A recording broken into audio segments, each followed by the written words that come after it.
everyone, and welcome to our today's webinar. My name is Alina, and I'm an Education USA advisor representing here Education USA Regional. So, for those who are with us for a long time, you already know that Education USA Regional is doing monthly webinars, and those are very useful for the students who are preparing for their application, either undergraduate or graduate. So if you are now in the preparation process or you are still researching and you're going to apply next fall, our advisors will gladly help you, and you can also find a lot of useful information on our website. We have a bunch of articles who can also help you navigate through the application process. So this month in August, we are going to focus specifically on standardized tests. We know that this is a topic that is very relevant for our students. And for our today's speaker, we also will touch a topic which is very popular among our students, which is also AP exam. So we'll have here a real success story from Javad Gasimov. Thank you, Javad, so much for joining us today. I'm more than sure that the students will have a bunch of questions. So for those who have already joined us, and I see there are a lot of you, please submit your questions in the chat. We will make sure to answer them. Before that, we also have prepared some questions for Javad, so we will finish addressing them, and we can just move to the questions that you will have for us. So Javad, I will just give you the floor so you can introduce yourself, say a bit about where are you studying currently and what is your major, and then we can just move to the questions. Thank you very much, Alina. I will gladly answer the questions. So, my name is Javad Gasimov. I'm an international student from Azerbaijan, and I'm currently studying at Indiana University, Kelley School of Business, uh, pursuing a dual major in accounting and finance. So I'm doing those two simultaneously. Um, I started out first going to school in Azerbaijan and then applying to a boarding school in a town called St. Johnsbury. And from there, I graduated and applied to several universities, but ultimately chose Indiana University as my destination for my bachelor's. So, yeah. Okay. Um, so why specifically you chose Indiana University's Kelley School of Business? Why was that? Did you had like a longer university list, and what was your top choices, for example? So, I had several choices. My university from my list. I initially wanted to go to Ohio State University to pursue their finance major. I heard they had a good business school there as well. Um, and then I got all of my acceptances and denials rolled in. I got all my results. So I had to debate this a lot with friends and family over where to go. And if you look at the rankings, which is not always the most reliable metric, but I feel as though a lot of people make decisions based off of rankings like US News, it might seem like a really easy choice at first glance because the Kelley School of Business is ranked within top 10 of finance and accounting, and Ohio State is ranked a bit lower, but as I guess there was an honorable mention there. Um, but there were a lot of factors considered, primarily tuition costs and also the position I was going to be in. So I had not been immediately accepted to the Kelley School of Business. Now, it's important to really make sure that we know the difference between a college and a university. So Kelley School of Business is one college in the whole university. And I had been accepted to the university, but not yet to the Kelley School of Business, which is part of the university. So, in order to get to pass into that uh, business school, I had to earn a minimum of, I think it was B's on all of my classes for that year, and I was able to do so, and I entered the Kelley School of Business. For my choice of major, it was also again a big debate with friends and family again, and what I wanted to do. And my chief motivator was that I had done very well in economics so far. And especially after taking AP statistics and AP microeconomics, I really found that I really liked the methodology and the intersection of humanities and STEM. As someone who likes both, I really wanted something that's like the best of both worlds, you could say. I wanted something that involved both spheres, like the social sciences and the hard sciences. So while I was engaging with real world like conditions, like we had with finance and accounting, we had to like learn the methodologies that different countries that United States they use GAAP, in Europe they use IFRS, and at my job I had to take into that into account. Simultaneously, I also did my math. I did the I did statistic. I did like real work. We had to I actually used what I had learned in class, the math part, applying it for my first internship, which was possibly the best thing I had ever experienced in that regard. Okay, thank you. So you already mentioned that you took the two AP exams and you also took SAT. Mhm. So now, how did you decide to invest so much time and effort into these exams, and how much was the role that they played in your application? What do you think? It's a good question, and I think everyone here is thinking about that. I first of all want to clarify, as an applicant, I have no idea like why I was chosen for what reasons in particular. Like because there's many different aspects of it, and there's an essay where you talk about your story. There's obviously your transcript, your grades, your extracurriculars. Um, but I will say definitely, I feel as though for many people, it's the AP scores and SAT kind of verify like your academic performance beyond the classroom. And it honestly really depends on where you want to end up. Some universities don't particularly pay attention to the SAT and AP scores for one reason or another. Some have like mandatory testing, others don't. Um, it's first of all necessary to do your research on it before like you go straightforward head first into like, okay, I want to do this exam or not. And then,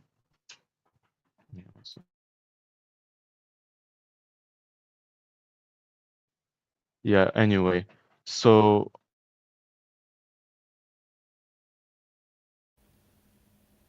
sorry, I had to do with an interruption there. Anyway, So that so yeah, yeah, the SAT and AP scores, right? Sorry, the mic. Yeah, okay. So going back to what I was talking about, mm, oh yeah. So first of all, research, where do I want to end up? What are they asking of me and such?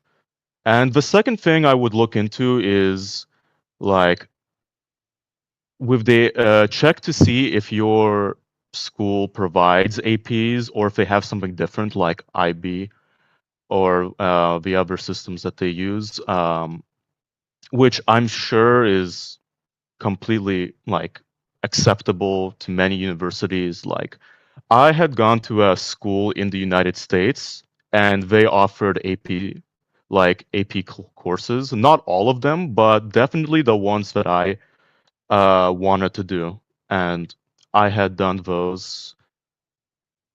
I earned good marks on my I earned fours on my statistics and calculus, which is it's from a 1 to 5 system. And Definitely one of the biggest questions you should really ask yourselves with APs is what how will this transfer into my college? Because um, with my AP calculus score, I was able to skip one of the required courses in my university, that being calculus. So imagine like not having to do calculus that first freshman year of university. Like it's sweet, right? That's really it's like it's great that they had that, and also like it transferred as 10 credit hours. So in university, you'll have each course offers credit hours. So you have, for example, one course that offers 3 credit hours and another that offers 1.5. Some universities take AP courses and transfer it over. So it counts as like you've taken a college class, which means if you've taken enough APs, you might graduate like earlier or um, while not having to do as many courses, which is still great. Like it's yeah. Okay, that's impressive. Um, and now going back to that preparation phase for SAT and AP exams, were that simultaneously? I mean, the preparation process where you made sure to take SAT before that and AP after, or was AP first? Mm. Can you share a bit about that experience? Yeah, of course. In my case, yes, it was simultaneous. I had to prepare for APs and the SAT at the same time. I mean, the APs are my classes, so I was basically just doing coursework and the ACT simultaneously. You don't have to do the APs and the SAT at the same time, and I know how much like how stressful this point of life can be for a lot of students. So I kind of if I had to change something back then, I would probably not do them at the same time. Maybe I would take it like a year earlier and then do my SAPs just to avoid that stress. Um, but I had to sacrifice a lot of personal time during those days when I had to prepare for the SAT and the APs. Um, I think it's dependent on how well are you doing, like, and what's the situation. Maybe for some people it comes more naturally or something like that. I had to prepare for both simultaneously. So that was like after school, I had to, prepare, you know, and it's the SAT is an exam that it doesn't really test like your innate intelligence. I feel like anyone coming into this exam blind would not do very well in the sense that this is again a standardized exam, and so you kind of have to approach it in a very standardized way, like repetition, practice, to kind of train the brain to um, when you see the exam, you're kind of thinking, okay, I've done this before, I've tackled this before. All of that requires time and energy. Like that's one thing I'll say. There's definitely like ways you can be more efficient at it, but regardless, you will be spending time studying, just practice, not just like reviewing what you don't know, but also practicing what you know. Which again, like I've mentioned before, it ate up a lot of my personal time. It's kind of like stressful. It was a bit sad, but hey, we ended up doing both simultaneously. It worked out fine. I'm sure it will work out fine for many of you, but I recommend. Yes. Yeah. Our students tend to have usually the English proficiency test and the standardized test simultaneously, and it's also a very challenging time, I would say. Mm, Because the AP exams, you can take them a bit earlier, but those come somehow in the same period. So, yeah. But yeah. still, you can have the English proficiency test a bit earlier. So, that's also fine. Okay. So one of the questions that I think everyone would be interested in.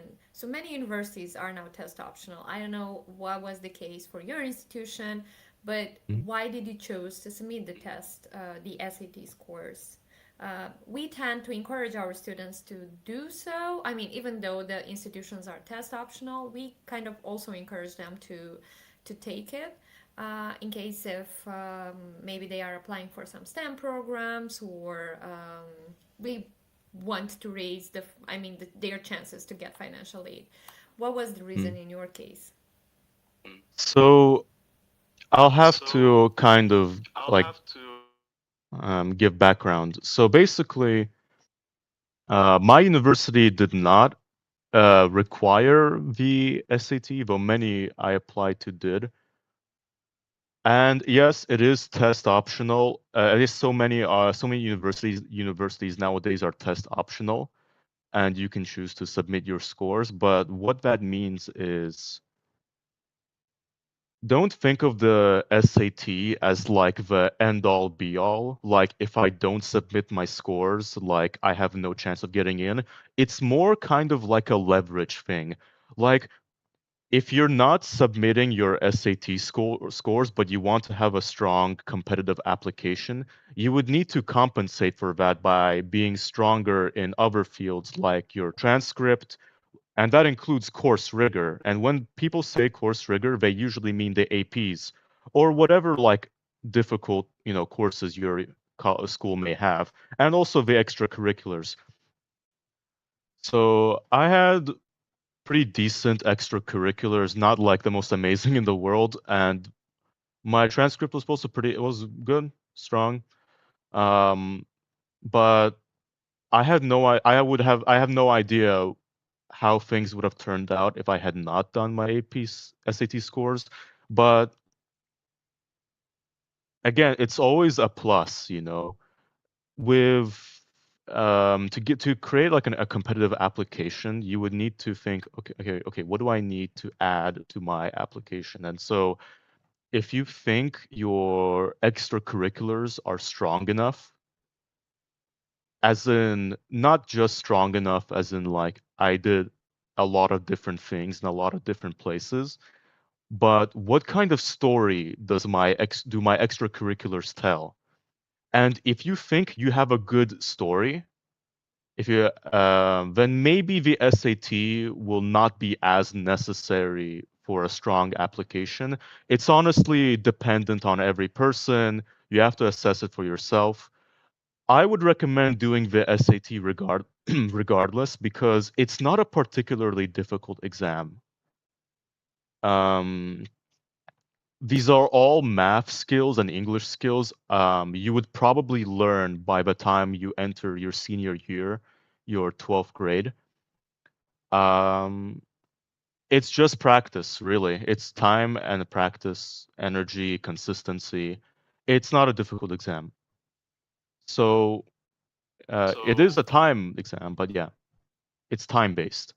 So I would say see if you have an application that tells a story, and the SCT is kind of like its own story. Like it shows that you have like rigor, like you're able to like study and you're like you have study discipline and you're motivated, you're driven to achieve like your goals.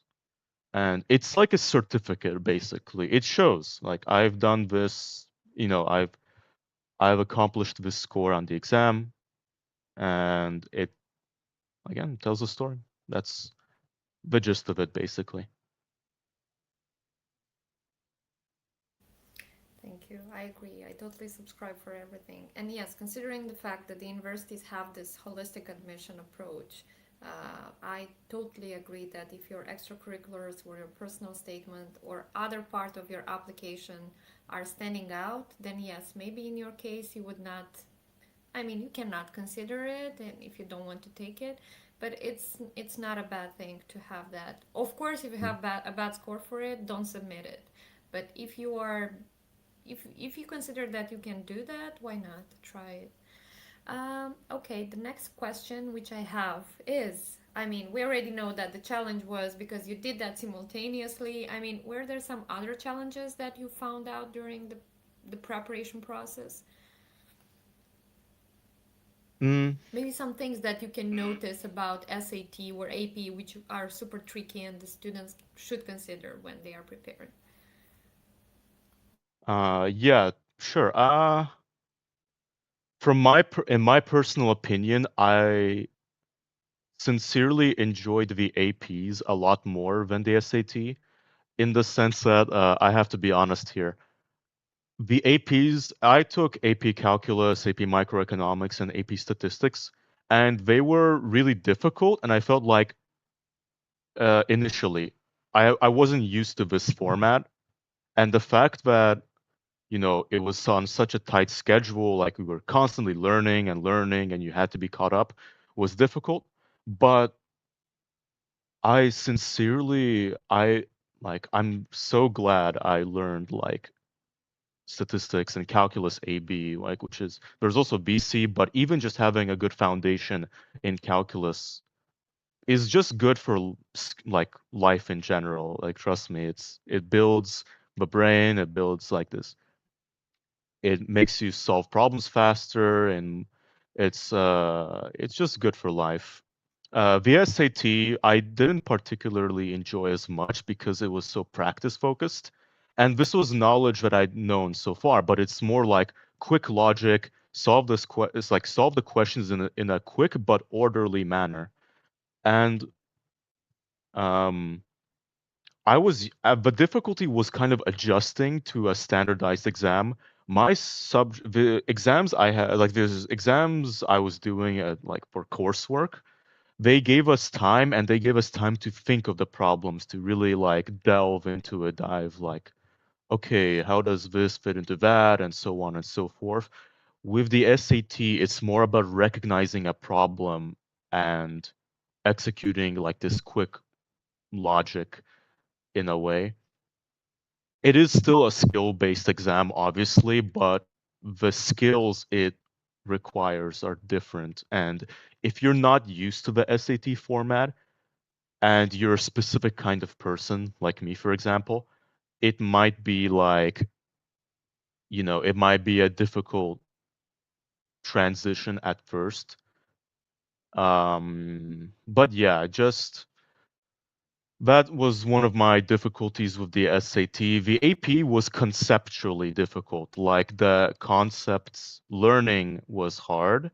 It- the SAT doing the exam practice consistently was the hard part. There are two different difficulties with this, and again, different people, some people might like the difficulty of learning. I was that kind of person. Some people like brain exercises, like doing something like the crossword or whatever, every day, or consistent schedule. So my difficulty was primarily with the consistency of it, just getting to it, doing it. It can be done, obviously, even if you're not that kind of person. Don't worry. Again, it's just consistency that's important with the SAT. Make sure with the AP exams you have good communication. With the APs, you have good communications with your teachers, because a lot of the hurdles I had was largely based on communication. I feel like this isn't talked about enough. Communication is what's happening between the teacher and the students. If you feel like you're not good enough for an AP course, like you're taking 1 or 2 weeks, you feel like this is really hard, there's no way I can do this, try to think of it from a different perspective. Try to ask yourself, what exactly is the difficulty here? Are you having difficulties at home or in the class? What's not happening? I had my first difficulties with the APs because I had some like I needed to figure out, okay, I didn't understand something from the lecture, so I'll go into office hours, or like, we had like this 1 hour, session after school, like to ask the teachers, and make sure to ask the teachers the questions. Make sure to ask questions a lot in APs during class. This is the job of a teacher. This is the job of you as a student. Like questions. Questions are good. So a lot of challenges, sure, but definitely a lot of them can be mitigated or solved if there's better communication. So just to summarize, two different kinds of difficulties and two different ways to solve them, with the SAT and the APs respectively. But I'm sure everyone who's dedicated enough can do it. No problem. I agree. Thank you so much. I wanted to ask about the advices, but I think you listed all of them. And I think there was a question which I formulated, like looking back, is there something that you would change during this preparation Hmm. process and during the application process for your college list? Hmm. So the mic thing. Okay, yeah. So yeah, of course. I think anyone who tells you they wouldn't have done anything differently is either well prepared or maybe like not being honest with you. This is a really like trying, like difficult time, and I can't pretend there were mistakes along the road, things I could have done better. This is a learning process, right? And I respect anyone who goes through this process. For starters, I would say really around like the 10th or 11th grade, learn what the learn begin to research, do your research, you know, if there's someone in your family who's gone through this process or someone who's interested, talk to them, like figure out exactly from a very early point what universities are asking for so as to not cram everything near the 11th to 12th grade, with like the 11th end of 11th grade to beginning of 12th grade. This is a really stressful time, and if you want to avoid like many of the difficulties people have had, including me, preparation well ahead of time. Not even just like, it's not the same thing as studying for the SAT earlier. Learn the process itself and what are they asking for, like the transcripts and so on. This will really strongly benefit you, trust me. It's worth like maybe 10th grade, you're thinking like, I have time. You do have time, and it's good because you're able to like stretch out your effort. You're able to like distribute that difficulty over a series of long period of time and not, at the narrow point where you're doing everything at that moment. I would have done that process earlier. I started my process in the near the end of the 11th grade, I think. I mean, the transcript, obviously, no one's saying anything, but like, it's many things. Like, no one's saying anything about that. But I mean, that's a given, basically. The transcript, you'll be doing your coursework, but think about your extracurriculars. Think about do I want to do the SAT given my other things and other like aspects of my application? And yeah, like just think early on ahead. Do I want to take APs? Because it's not really just about like it's not just about taking the toughest, most difficult APs to, get into college. Like you can do that, but the big thing colleges are asking for from you, the things that people, because obviously it's people who are reviewing your applications, and people love stories. People love to hear, okay, what is this applicant trying to say with their extracurriculars and such. Like if you're someone who's really passionate about biology, AP bio. If you're really someone who's passionate about like numbers or such, like AP statistics or AP calculus, or if you're someone who's, you want to be a chemist, you have like extracurriculars, several of them. You had like a cute little chemistry project that like you put as your extracurricular or something along that sort. Like it would be great idea to take like AP Chem, for example. these are really like these are difficult courses, but if you want to do them, if you're really starting to like them, it's becomes so much easier for you and it's good for your application. It's telling a story. So definitely think about which APs do I want to take. Now, obviously, it's hard to think about what major I want. Like at an early age, you get this big decision like, oh no, what am I going to do for a long period of my life? Like, which career am I going to pick and so on. Like, just try things, see how it goes. I had a student in my class who would constantly be switching between APs. I don't know how many schools allow that, but just dip your toes in the water, see what's up. Like, and again, maybe you'll find something really interesting out of these APs. Genuinely, like this is the point of school is to learn, right? So if you really Yes, like learning yes, something, I yeah. totally agree. Yeah, I totally agree here. Thank you. So we can just move now to the questions that the students have addressed in advance, and all those who are with us now, they can also submit their question in the comments box. So one of the question was, is there any point in submitting a scores if they aren't high enough? Is it possible nowadays to get a full scholarship without SAT or AP scores? And if a student isn't planning to take this, what are the best ways to demonstrate academic ability? That's a long one, so we can take it by parts. Yeah.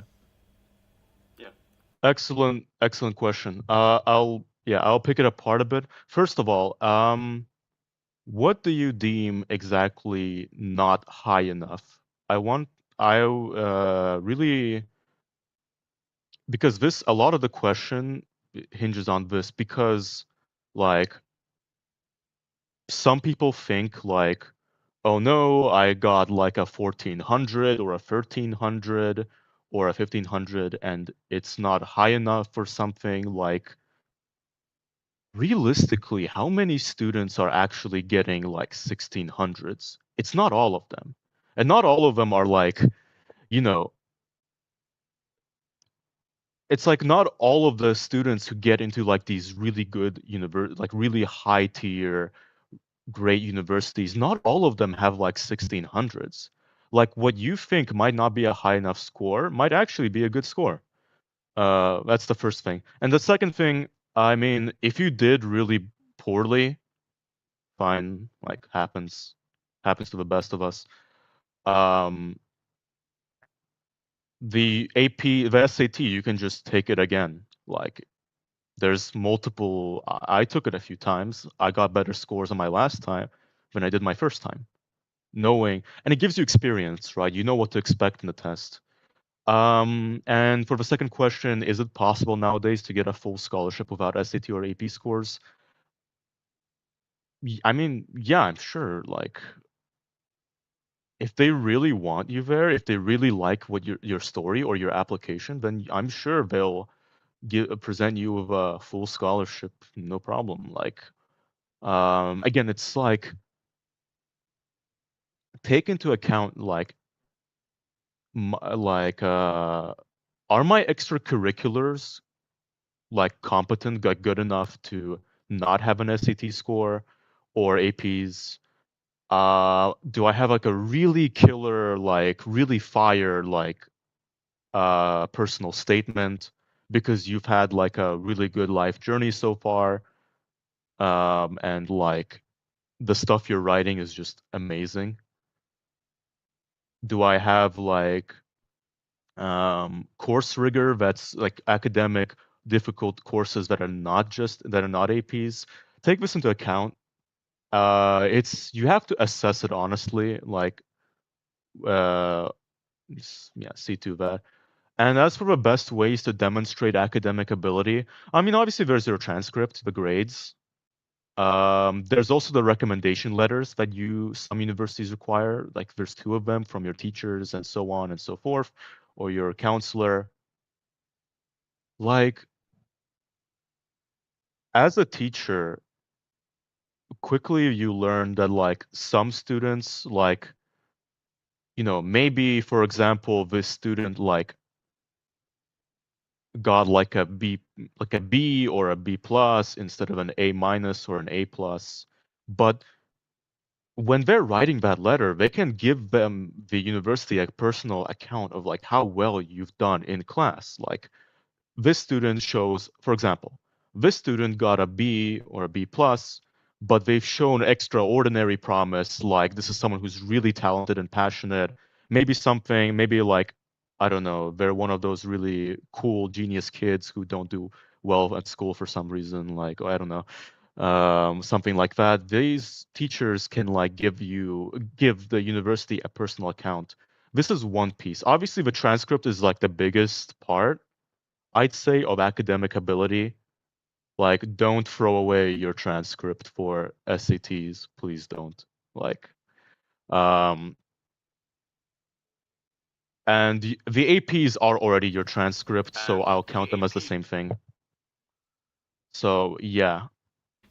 I can also suggest, if you let me here, I can also suggest for the academic ability. I mean, we have a lot of students who would complete their Common App and they can add their honors in there. So I mean, that's also a part of, I mean, winning some Olympiads, or we're standing out, I don't know, in a project, or something like that, with more people, or I mean in a team, or yes, again, an Olympiad, or a project, a big one, that can also demonstrate a lot about your academic and talk a lot about your academic abilities. So even if you're not having your SAT or others or ACT, so you're fine, definitely.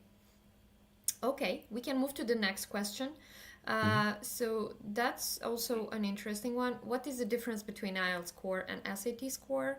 Is it one of the most important things for portfolio? So here we need to differentiate that IELTS is the Mm, English proficiency test and SAT is a standardized test. So mm, IELTS, I mean, you have choice between IELTS, Duolingo, TOEFL. I mean, depending on the university's preferences. And for SAT, that's also optional. Javad already was saying that there are a lot of institutions which are test optional. So, I mean, it's your choice, either you want to take it or not. But for English proficiency test, you have to take it for any institution. So that's the main difference. If you if I want to may add add, something here, Javad. yeah. if I may add, Yeah. Mm-hmm. So I took TOEFL, so I took um, TOEFL, um, um, like um, the mic like thing. Yeah, thank you. Sorry. So I took TOEFL, which I think they don't really differentiate between IELTS, TOEFL, and Duolingo. When I did my Common App, I didn't, listed those three options. I heard a lot of people applying to European universities say they did IELTS, and I heard a lot of like students leaning towards America do TOEFL. I haven't done IELTS, so I couldn't give you like an honest um, answer as to like what that looks like. TOEFL was not that bad for me. It's all right. Like it's just quick, whatever. But yeah, it's um, the SAT score and IELTS are not parallel to each other. It's not the same like exam. SAT measure is a standardized test and it measures like not just your English skills but also your mathematics. And IELTS, I'm pretty sure, is just English from what I know. Yeah.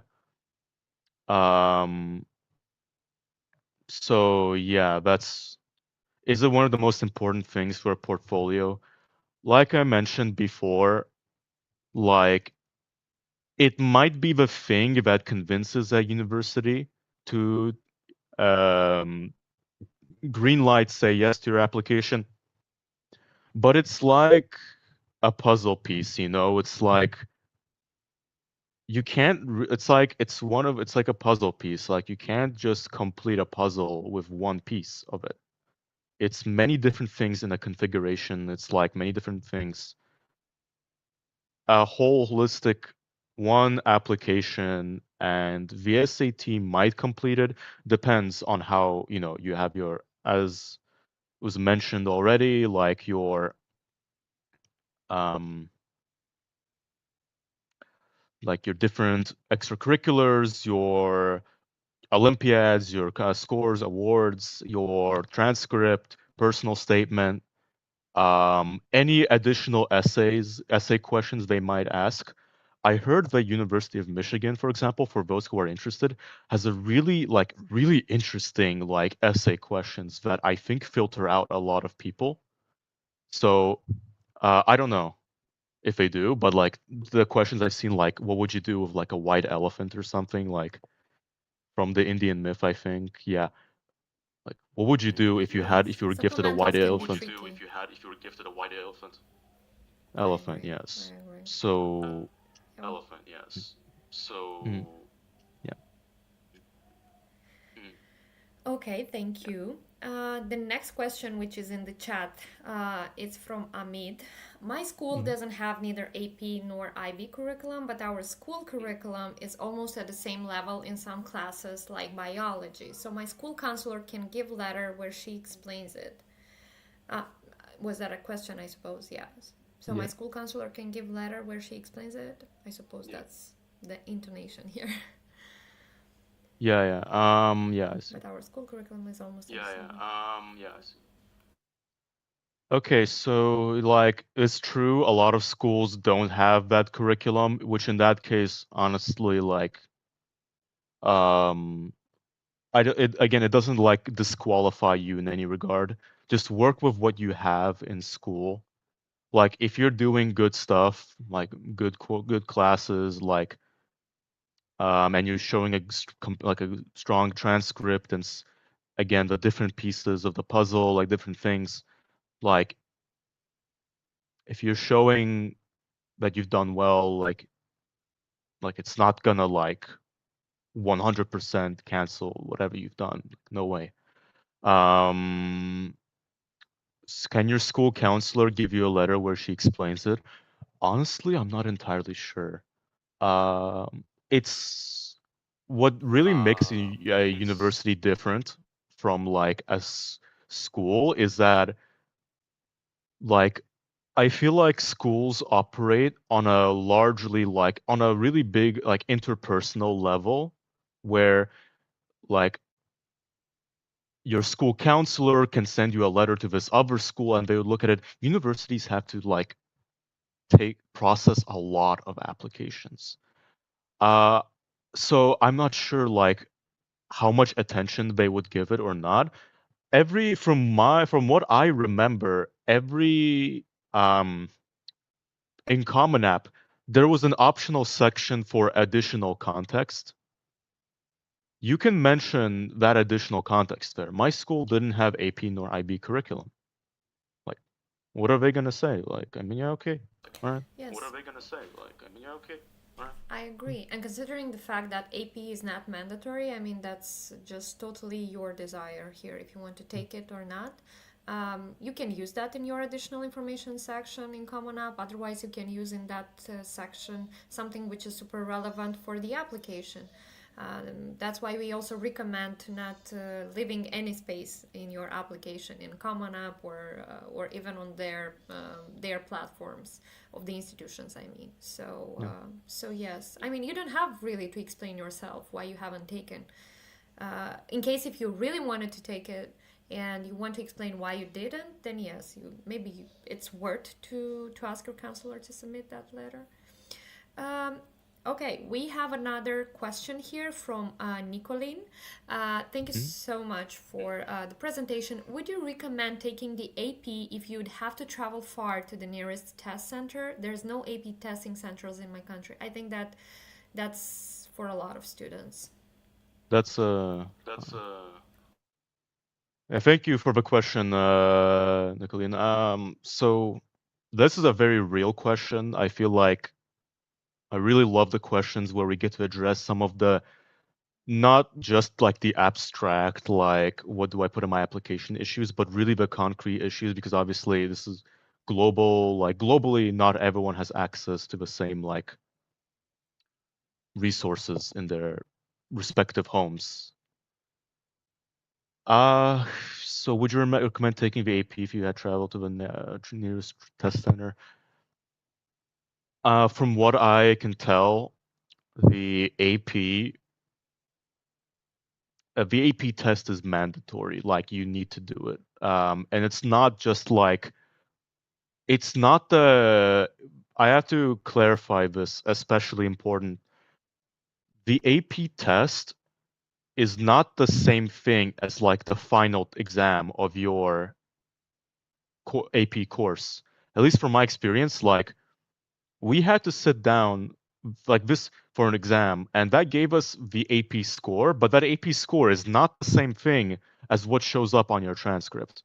Like this is really, really important to take note of.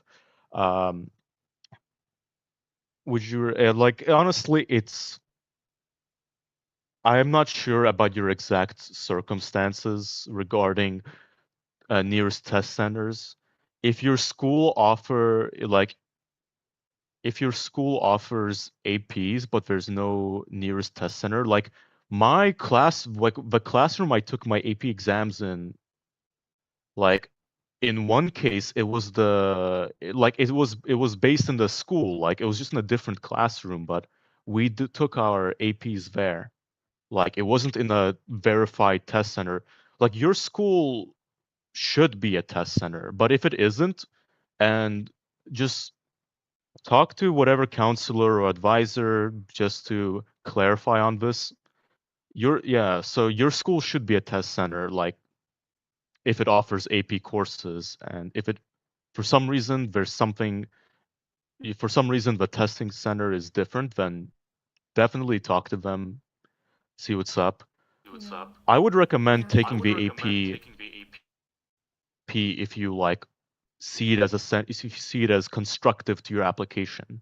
Like it's not a question of like nearest test center or not, unless like there's some major difficulty. Yeah, that's what I have to say. That's pretty much it. Yeah.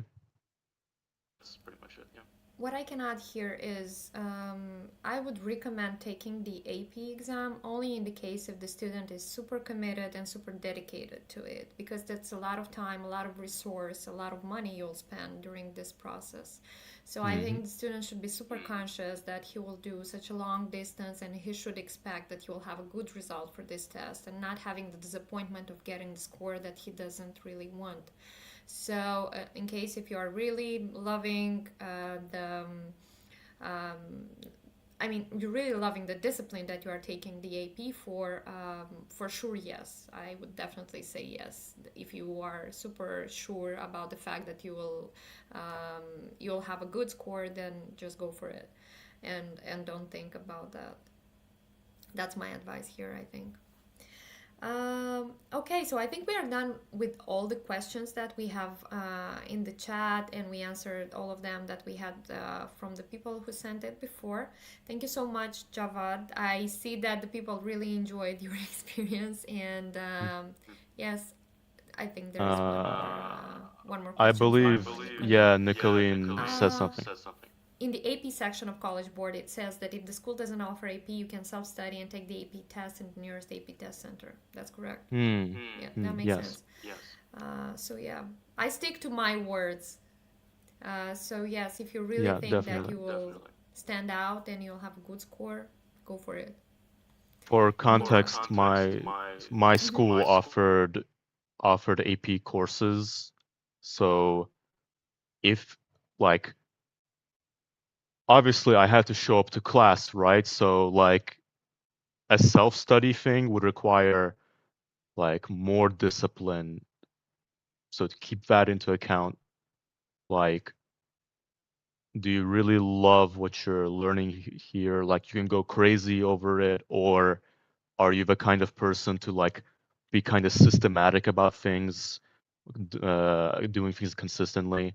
Like, um, yeah, nearest AP test center. I wish I could offer you more advice on that, but it's just I took it at my school. Um, check to see like if your country doesn't have an AP test center, like you can travel like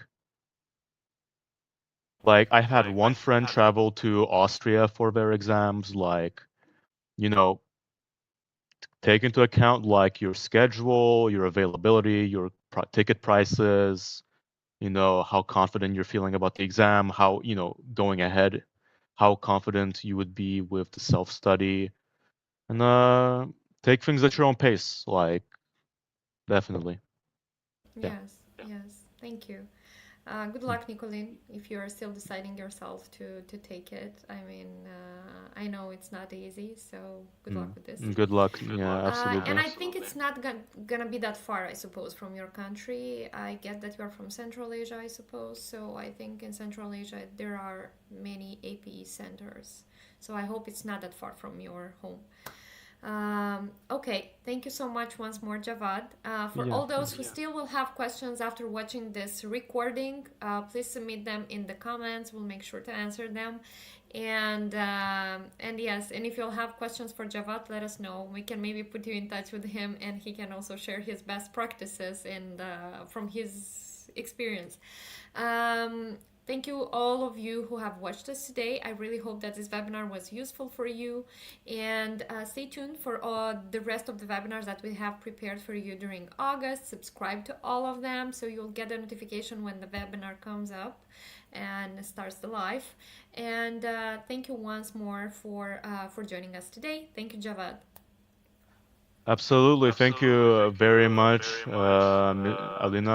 This was amazing. Thank Would you. love to help out anyone else. Just like comments, or I'm absolutely willing to answer any questions. So this was lovely. Love to chat about this with any of you. Like, feel free, no problem. I know as a student, like I can relate on a deeper level to things, and like I can't promise I can answer everything to the best of my ability, but I can promise I will answer everything to the best of my ability. But like then again, my experience was one of many, and with this kind of thing, of course, talk to people. No one's alone in this. Yeah, so get a good grasp of it. This was lovely, and this was a lovely experience. Thank you very much for hosting me here. Yeah, Thank in the you. future. Have a And yeah. great evening, everyone. Thank you. Have a great evening, everyone, and have a great evening, Alina. Mm.